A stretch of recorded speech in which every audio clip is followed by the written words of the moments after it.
এই মহিলার কান্নাকাটি দেখে আশেপাশের মানুষ প্রায় বিশ্বাস করে নিয়েছিল ইনি নিজের স্বামীর মৃত্যুতে বিশাল শোকাহত।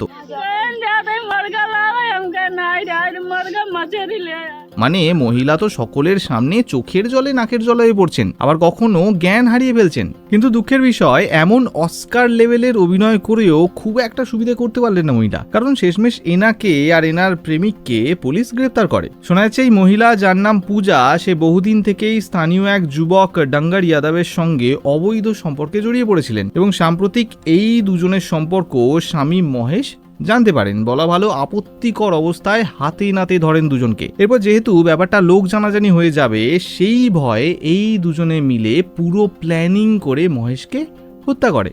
শোনা যাচ্ছে পুলিশ যখন প্রাথমিক তদন্ত শুরু করে তখনই জানতে পারে এই পূজার একটি অবৈধ সম্পর্ক রয়েছে। কল রেকর্ড থেকে সেই প্রেমিকের নাম্বার জোগাড় করে তার নারী নক্ষত্র পেয়ে যায় পুলিশ। এরপর তাকে আটক করে জেরা করতেই সব তথ্য সামনে আসে।